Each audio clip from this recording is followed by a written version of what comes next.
everybody, this is Hoa, welcoming you back to my YouTube storytelling channel. Today I am here to read the final chapter of Cryptomnesia. I hope that you will enjoy this last chapter. You know, when I was writing this, I wasn't sure how I was going to end it, but no matter how many times I thought about it, the ending was what actually revealed itself to be. So I hope that you enjoy this. I invite you to sit back, relax, and enjoy.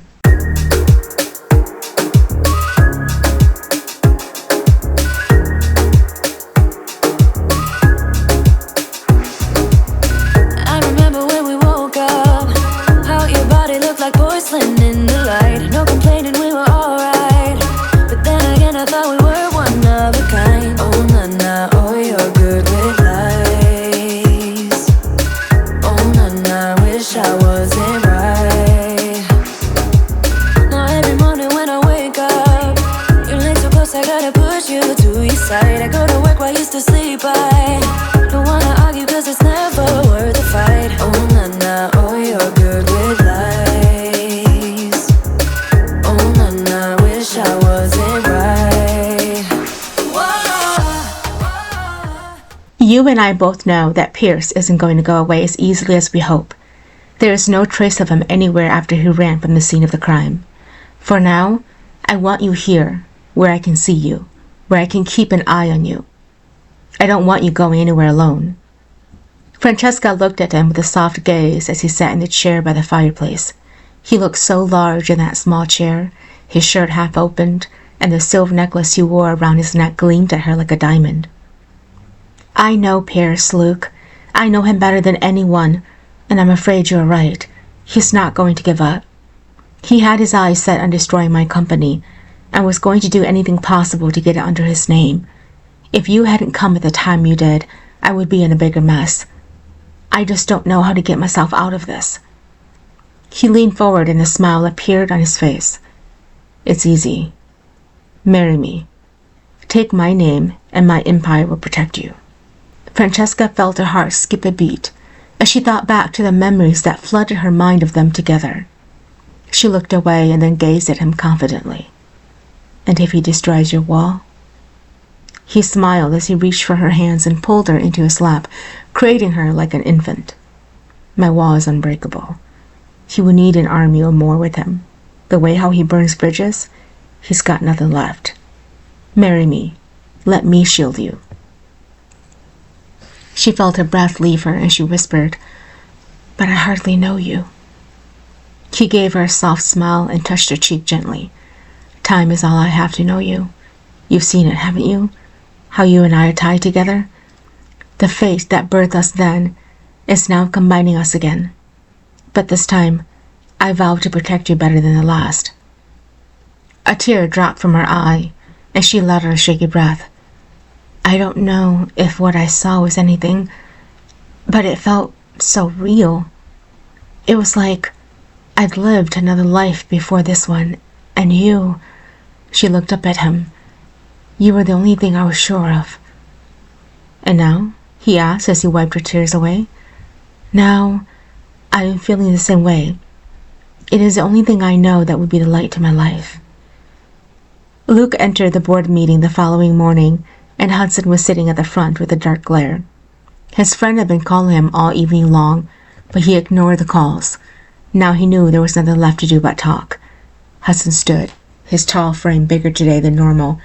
Luke dropped the folders he'd been carrying on the table and strolled over where the two met. I tried calling you, Hudson said. I know. I saw you missed calls. And? And what? I was busy. Proposing to my wife. Dude, what has gotten into you? Luke laughed and patted him on the shoulder. Sit down. Let me tell you a story. Perhaps after I'm done you'll understand. Hudson sat and Luke turned around to him. Do you believe in past lives? Hudson frowned and shrugged. Past lives? As in, you lived once before and you're now not? No. As in I lived a different life and time, but I'm now back with the same things in another era. Okay, Hudson said slowly. Whatever medication you're on, perhaps you should cut down the dosage. Laughing, Luke replied, I told you you wouldn't understand. The thing is, I was born remembering everything from my past life, and everything in my past life leads to Francesca. She is the woman I've been searching for all my life. She was tied to me before, and she's now tied to me again. There's a purpose here in how we met, and what I'm doing. Hudson stood up. Wait. So you're saying that you two had a life together before, in another time, like one of those urban legend things? If you want to look at it that way, yes. I'm not understanding. How do you even know it's the truth? Because I've lived it enough to know, and memories do not lie. They bring with it a life of its own, and she's part of my deepest pain, my core, my love. Everything is her. Luke walked to him and touched his shoulder. I know what I'm doing. Hudson let out a hot breath. I hate to be you, Luke. I don't know if I'd be able to function remembering 2 lives. Heck, I suck at remembering just one. Laughing, Luke replied, That's probably why you're not me. Then he got serious. But Pierce is someone who came along for the ride as well. He won't stop until he gets what he wants, or worse, until we're both dead. The reason for my marrying her is also protection. I get it now, man, I do. What can I do to help? Smiling, Luke answered, There's a guy I know and trust. Francesca tossed the bags from her apartment to the trunk of her car and closed it. She would miss this place. It had been where she dreamt of a lot of things and became wiser. She remembered spending so many lonely hours looking out the window at the streets, wondering when life would change for her. Well, it was changing right now. She was going to marry Luke, and he would take the company for an upgrade. She hadn't heard anything from the police regarding Pierce. When he'd left the scene, they hadn't been able to track him down. Luke had been frightened and gave her a bodyguard to be with her every step of the way, but today, tired of the constant shoulder peeking, she sent the guard home. Pierce wouldn't make a move in such a public place. But as she rounded the car to the driver's side, her thoughts were proved wrong, because sitting in the passenger seat was Pierce, with a gun, pointing at her. Get in, darling. We're going for a drive. Francesca had never been so frightened in her life. The idea of seeing her brain splattered across the windshield was a thought that froze her in place. The car was now on the highway and going somewhere she had no idea. Pierce sat beside her, gun in his lap, humming as if it was the most normal thing to do. Luke is going to murder you if you do anything to me, she whispered. Laughing, he replied, I underestimated him, but not this time. I will make sure I gut you, and then call him. If you're dead, he can't do anything but sob. You think you can kill me that easily? She winced when he reached over suddenly and jammed the gun into her ribcage. She coughed, and he smiled as he removed it, and breath flowed back into her lungs. Be careful, darling. You tested me to the last straw already. I can pull this gun on you any time. Then do it, why don't you? She tested him. Smiling, Pierce replied, You think you're smart, don't you? Well, let me tell you something. You will enjoy where I'm going to send you. Tell your mother hello for me. Luke turned to his watch, and his heart was beating fast. She should be here by now. He turned around when the guard he'd sent to be with her walked in the front door. He shot to his feet and shouted, Where is she? The missus ordered me away. I put a track on her phone, and it's moving right now, but not to you. Shit. Wherever Pierce was taking her was definitely not for a vacation or fun. It was leading him to a dark forest where the blacktop ended and the gravel road began. His skin began crawling with fear, and he knew too well the purpose of this, so no one could hear her scream. Before leaving, he'd punched his guard out for being too damn stupid. How could he leave her, even if she ordered him to? And he was about to give her the biggest damn lecture of her life for not listening to him. He turned off his lights on his car and was driving in the dark. He parked it halfway and took the rest on foot. Ahead of him was a cabin and there were lights on. That was when he heard Francesca scream, a scream that hit deep inside his bones. He hurried across the gravel and knelt down before one of the windows and peeked inside. Pierce was sitting in a rocking chair smoking a cigarette, while she was on the ground, her hands tied behind her back, wearing a slinky white nightgown, and all across her upper thighs were cigarette burns. She was shaking, her body quivering as he sat rocking back and forth. Goddamn fucking bastard. He rushed to the door and kicked it open, causing Pierce to stand up, shock written across his face. Her sob reached his ear, and he pulled out his bat, slamming it against Pierce's head. Rushing to her, he untied her hands, and she wrapped herself around him. Removing his jacket, he placed it around her shoulders and saw the blood that dripped from the burns on her thighs. Pierce groaned, and he walked to him, kicking him in the sides. "You fucking piece of shit," Luke cried. "You're too late. I've already branded her for life. Every time you spread those legs of hers, you'll be reminded of where I was," Pierce said with blood gushing from his lips. "You fucking piece of garbage," Luke cried as he kicked Pierce's jaw. Then he pulled Pierce up by the collar and began punching him. Francesca's voice sobbed, and as he turned to look at her, the dagger that Pierce held entered his abdomen.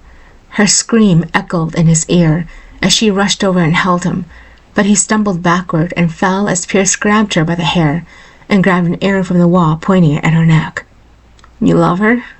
You want her that much, huh? You can die together then." Luke pulled all his strength together and got up just as Pierce raised the arrow to stab her, and a lightning flashed before the three of them, causing the world to crash and burn. The sound of the bell dinging loudly, and Luke's hand reached for the arrow as everything went black and silent. "My lord! My lord!" Luke jerked awake, and the many servants that stood around him gushed with emotion. Where was he? Where was she? He sat up and winced at the pain from his abdomen and looked down where bloodstains were seen on bandages. He was dressed in a thick black tunic, and when he looked up at the people around him, he realized he was not in modern time. "My lord, the world has heard of your bravery and gifted you another chance. We are so grateful to have you return to us, my lord." He turned to the man who spoke and almost coughed. "Hudson?" "Yes, my lord," he replied. He cleared his throat. "Was I found alone?" "No. A young maiden was with you. She... Before he could finish, Luke moved past them and down the long corridor where Hudson began calling his name. What had happened? Did he dream everything before? Or was this everything now a dream? How would he wake up? He rounded the corner to the north wing, but stopped when he noticed her standing outside the garden. He hurried out to the front entrance, and the wind welcomed him as he shouted her name. She turned, and he pulled her into his arms, holding her, feeling her body quiver with his. "Francesca, are you all right?" he asked as he pulled away. She looked up at him with tears in her eyes. "My lord, time has been an enemy to the both of us. How now shall we write our story?"